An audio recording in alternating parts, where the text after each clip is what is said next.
Assim, a galera parou de comprar CD e passou a gravar CD.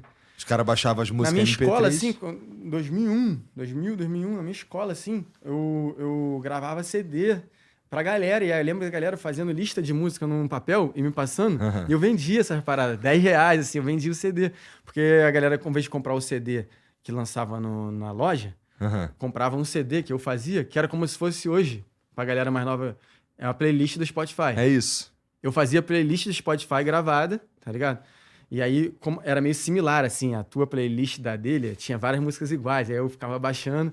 E aí eu virei o cara da música, tá ligado? Sem fazer música. Eu era o cara que, tipo, como se fosse tipo um DJ, tá ligado? Sei lá, um cara que tinha as músicas. E meu irmão, mais velho um pouco, meus amigos dele iam buscar as músicas comigo. Aí eu tinha as músicas todas. Aí eu comecei a baixar a discografia de tudo. E eu lembro que eu tava no supermercado e achei um CD que tinha mais de 60 faixas. Porque... Aí eu fiquei curioso, porque ainda não tinha o CD de MP3, que depois que surgiu o CD de MP3, eles deixavam colocar em dados, tá ligado? E aí era muita música. Mas era o CD, caraca, era da Peoples, tá ligado? Equipe de som. Peoples o Encontro Ultra. da Massa. Encontro da Massa. E era Peoples Sound Effects, eu tenho esse CD até hoje. Esse CD, meio que sem querer, mudou minha vida, porque por acaso eu fui ver que eu vi que tinha várias faixas, se não me engano, 60 tracks. Sei lá, muitas tracks. Aí cara, que doideira. Eu comprei o CD, na verdade, era de timbres de produção. Uma época que não tinha nem computador direito. Tinha computador, mas não tinha programa de produção. Não dava pra tu fazer tua parada parada até em casa. tinha. Foi quando eu comecei a primeira tentativa, não tentativa, né? Mas eu fiquei curioso. E aí eu passei a juntar. Tinha uns tambores, os atabaques. Um pouco depois do Miami Bass ali, quando surgiu o tamborzão, surgiu o atabaque ali, um pouco antes do Bonde do Tigrão, essa época assim, tá ligado? Eles começaram a disponibilizar, de alguma forma, no CD ali, essas tracks separadas, tá ligado? Então, eu tinha umas melodias e tinha uns tambores. Aí foi a primeira tentativa, assim, de... Que doideira, se eu juntar os dois. Eu tinha um programa que era um canal só, tá ligado? Imagina um programa com um canal, aí era o SoundForge.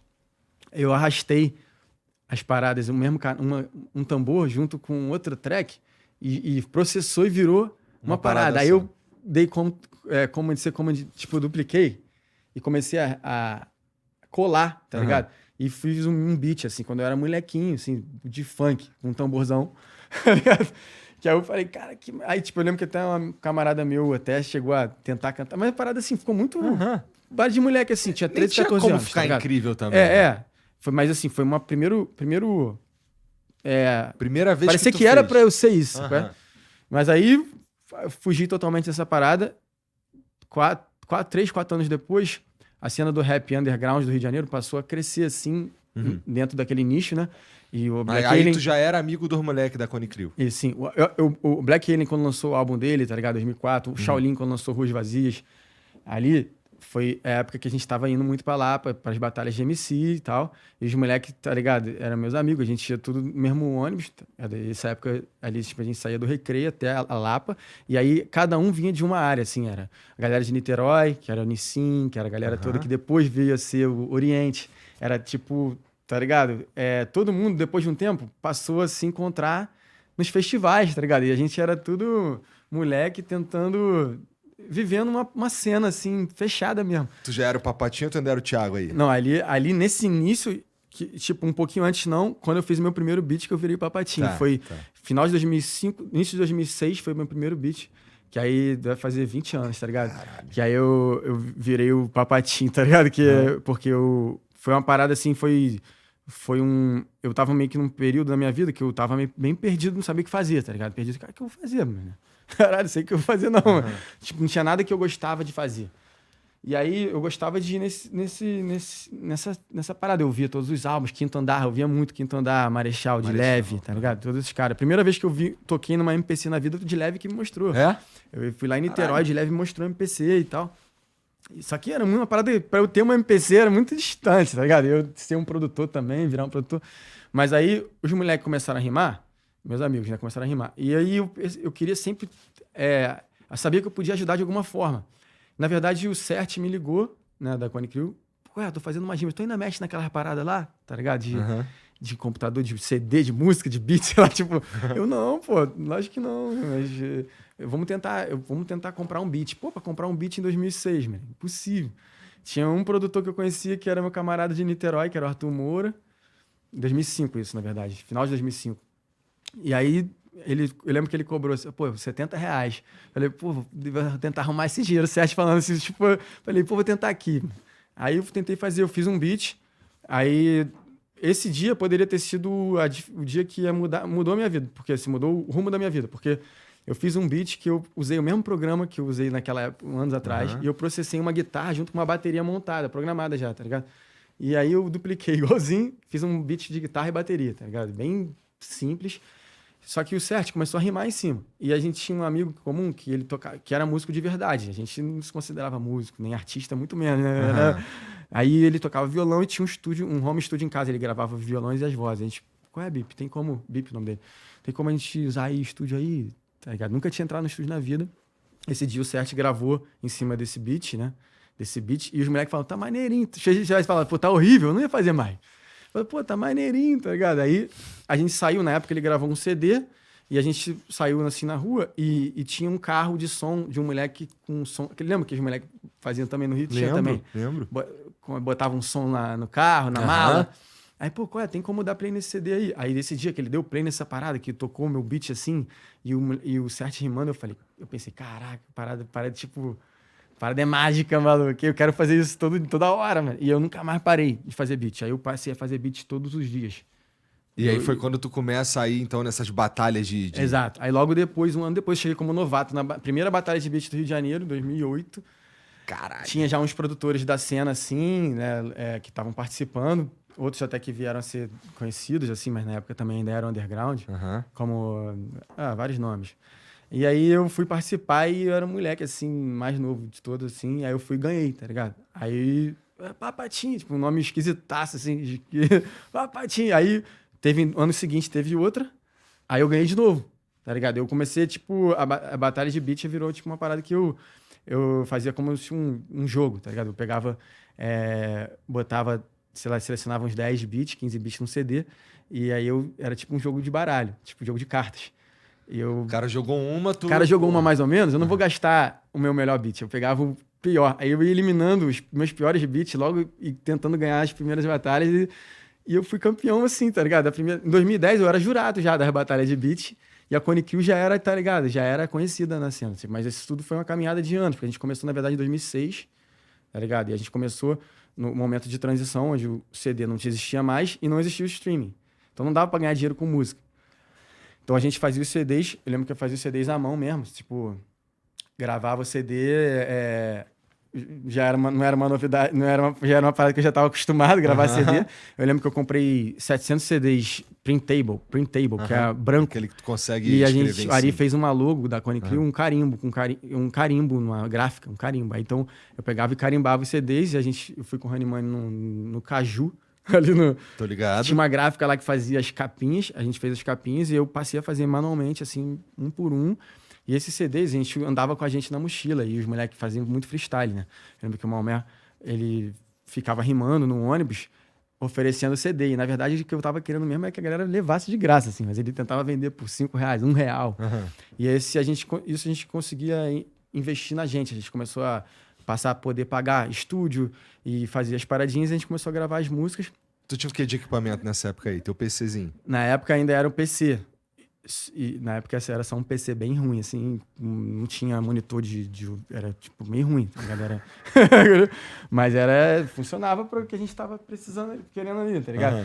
E aí a gente lançou uma demo, né, que chama Ataque Lírico. A gente gravou todas essas músicas e a parada no Orkut na época. O bagulho tinha uma comunidade que tinha 60 pessoas, que era só a gente e nossos amigos, assim. Aí o bagulho começou a crescer, mano, tipo 100, 200, 1000. Cara, que doideira é essa? E a gente fazia shows.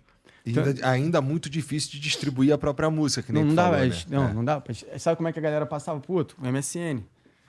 Era o MSN que era a forma de divulgação. E no MSN dava pra tu ver que a pessoa tava ouvindo a música. Aí dava, caralho, eu tô ouvindo aqui quando eu não acreditava. E aí esse foi o início.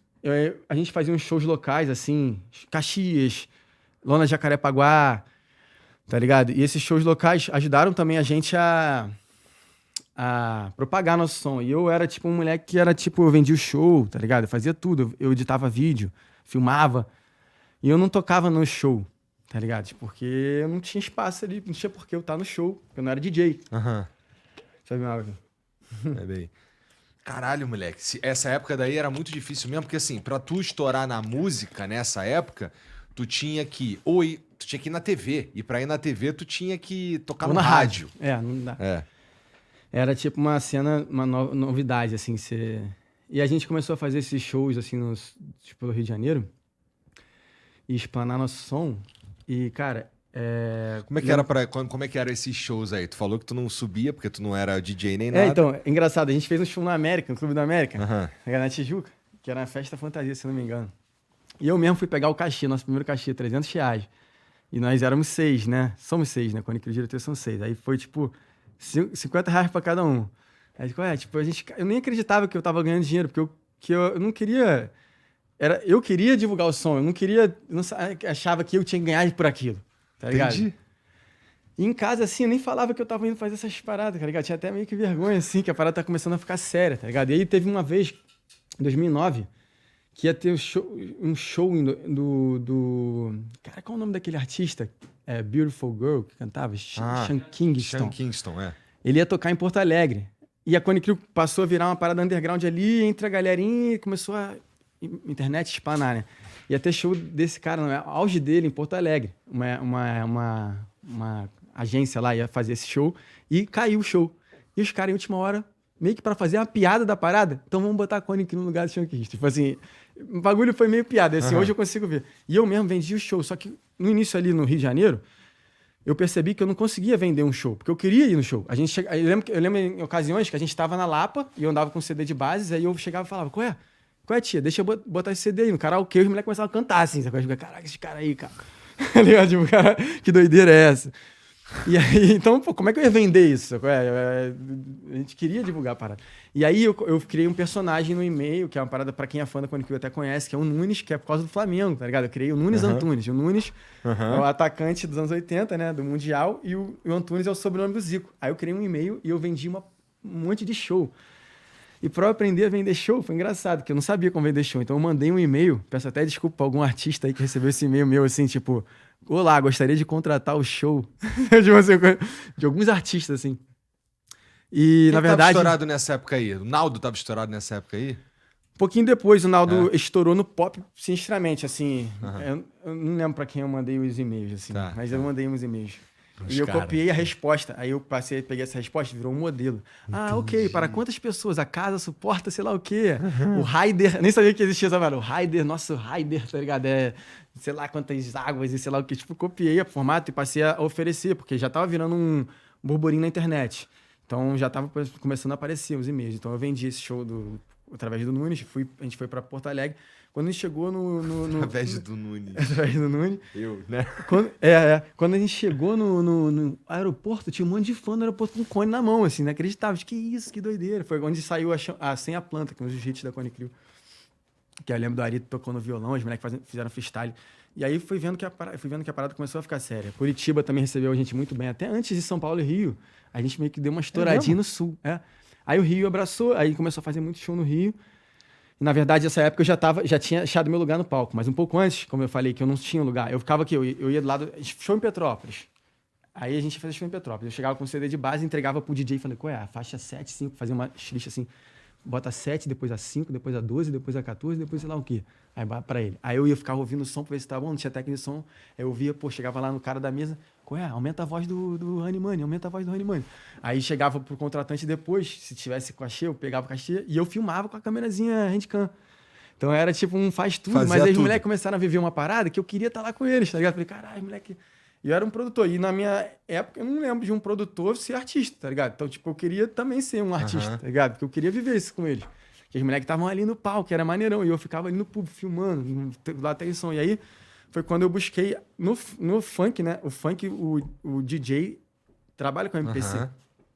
E na época não era uma MPC que eu busquei a Trigger Finger. Era um controlador de MIDI, que dependia de um computador, tá ligado? Não era uma MPC, não era um sistema standalone, que a gente chama, que é onde não precisa funciona de nada. Funciona Era só tipo como se fosse um teclado de pads, tá ligado? Como se fosse um teclado MIDI de pads, na verdade, que ligava no computador e programava. E eu vi um DJ de funk vendendo, chama DJ Goiaba, lá em Caxias. Eu fui sozinho para Caxias, lá na comunidade dele, ele me recebeu e ele me ensinou a programar.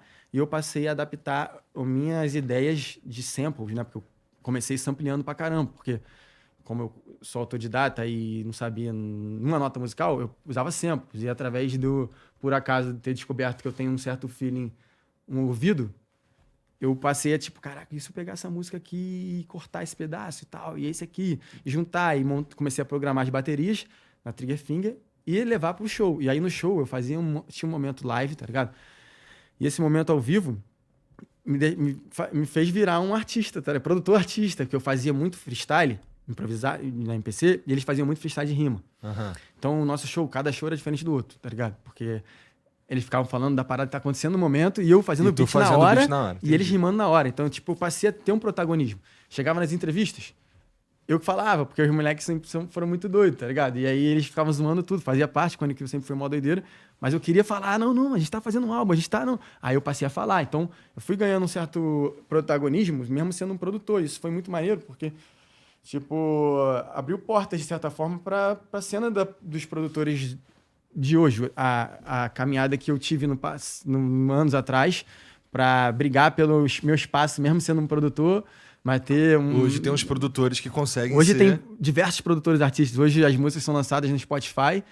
Os produtores entram na vírgula como artista, tá ligado? Isso tudo foi é uma vitória da nossa classe dos produtores, mas foi uma parada que foi lá meio que capinar essa parada. De certa forma foi. Não tem como falar que não. Pô, estamos falando de quase 20 anos atrás, exatamente. Né, meu E aí, nesses shows aí, quando a gente começou a viajar, como parada... Cara, ferrou, mas a parada deu certo. Aí, parada...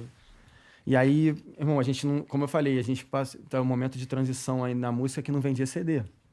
E a gente foi fazer um show no litoral não, interior do Paraná. Tá. Que é a cidade de Apucarana, que era a cidade dos bonés. O orelhão era um boné, bagulho de maluco. E tinha uma fábrica de boné lá, tá ligado?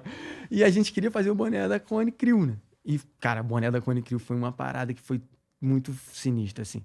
E a gente passou a fazer, na época a gente não tinha CNPJ, mas o cara era fã nosso, porque a gente tava começando a conquistar essa parada de fãs, né? De ter a galera. E aí o cara mandou rodar, e a gente mandou rodar. A gente vendia a gente chegou a viver de boné, assim, no início da nossa carreira, mais do que a música, porque a gente não vendia o CD, a gente fazia música pirata, tá ligado? A gente fazia como se fosse mixtape, né? Porque a gente disponibilizava de graça pro download. Nosso álbum de maior sucesso, que estourou a banda em 2011, o Continuando Evoluindo, ele foi disponibilizado de graça para download, no ForShared, tá ligado? Entendi. E a gente contava o número de downloads, não contava o número de streams. Aí, caraca, já tem 10 mil downloads, mané. E era uma parada que... Ali era tipo um vírus, né? Que tu fazia o download no ForShared, mas tu mandava pro teu amigo, e aí já era. Tu consegue controlar só o primeiro download, o resto já era. E a parada era na rua, todo mundo ouvindo, carro dos outros, todo mundo ouvindo. Shows começaram a lotar, contratantes, começamos a tocar em festivais e tudo mais, quando que virou um fenômeno.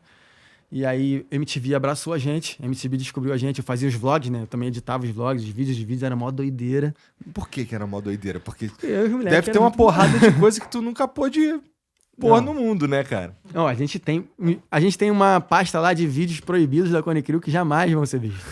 Porque o que já foi visto e que foi falado já é proibido, tá ligado? Pô, sério, não tem noção, cara. Que já a gente era viveu. Proibido lá, imagina. Ainda mais no início, assim, a energia, assim, a disposição que todo mundo, que a gente teve de, tipo, de botar a cara, né? Pô, novo e desde novo ir pra estrada, tá ligado? A gente passou a não ficar mais em casa, tá ligado? Final de semana, nunca mais ir num aniversário de família. Ah, tá onde? Tô em Campinas. Tá onde? Tipo assim, a gente começou a viajar, a parada deu certo. E a gente ainda sem conseguir vender a música mesmo, não. Ainda no lance do download. Era show, a gente ganhava dinheiro pro show e boné.